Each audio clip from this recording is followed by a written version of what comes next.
Good morning. Now, if you've seen any of my videos before, you'll recognize that I'm not at home. This isn't where I live. I'm actually in the Faroe Islands today, and it's absolutely tipping it down with rain. It's just hammering it down, and we just can't do any photography because every time we try to shoot, we just get drops of rain all over the front elements and the lenses, so it's just impossible. So what I thought I'd do is make a video about what I've got in my camera bag. Now, I kind of did a similar video to this last year, where I just did my entire kit for when I'm traveling.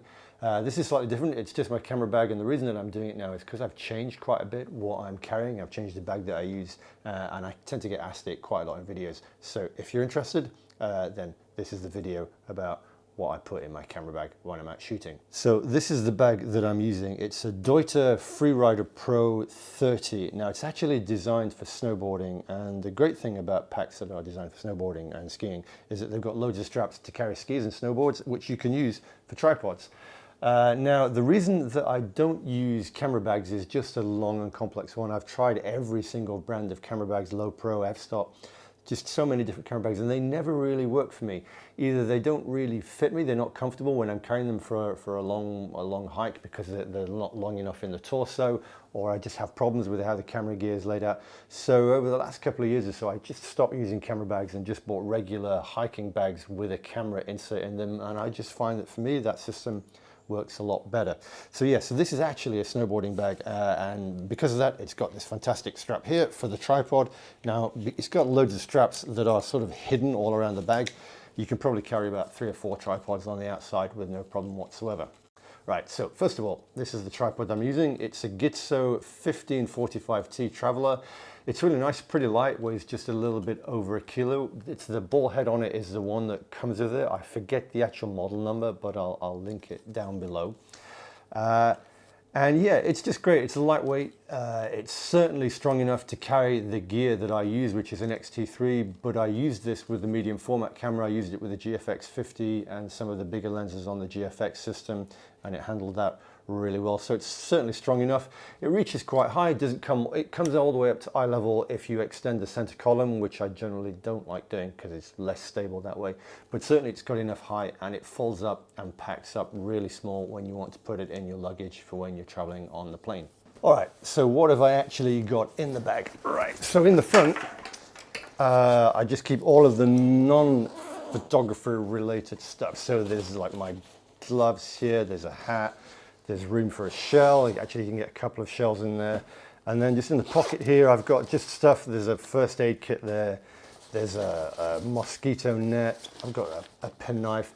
Just bits and pieces that I take out with me hiking. Sometimes if I'm in a cold place, then I'm going to take some of those hand warmers, the chemical ones that warm your hands, or a reflective blanket, stuff like that. Now, all of the photo gear is in the back. And as I said, this is a snow sports backpack. And the good thing about that means that it has rear entry, so there's a zip on the back.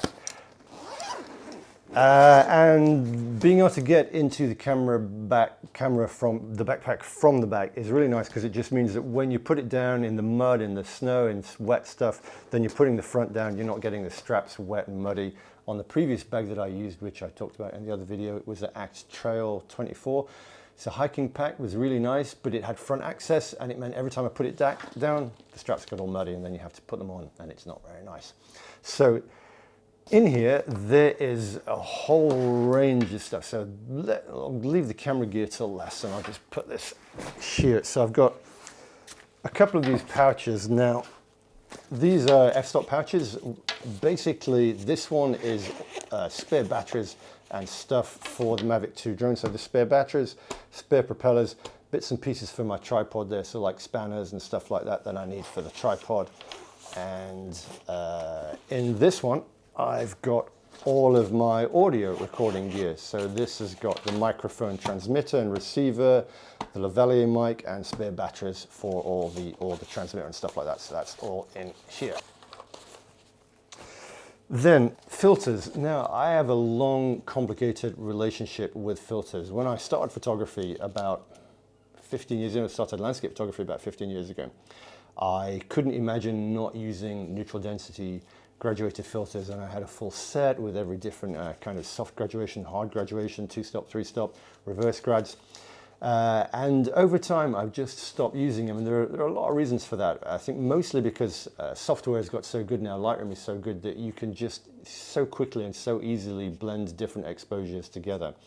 And that's also, for me, it's a lot more accurate when you're shooting things like mountains. You don't have the filter graduation line going across the mountain. And also the dynamic range on sensors is also so much better now that they just become less and less necessary. So then I had this kind of, I would still use other filters like a polarizing filter and neutral density filters to slow down exposures, to give me long exposures. But what I realized is that if I'm not using graduated filters, then I don't need to use square filters. So I don't need like a big filter holder and stuff like that. So basically I've switched to just using circular screw-in filters. And I've just got 4. There's an 8-stop, there's a 4-stop, a circular polarizer, and then I've got here a variable ND, which I don't really use for photography, but this is really nice for video. It allows me to keep the frame rate for the video that I want in different lighting conditions. So that's it. They're the only filters that I've got, and these are all screw-in, and they're basically at a size of my biggest lens, so it's 72 millimeters, and then I have step-up rings.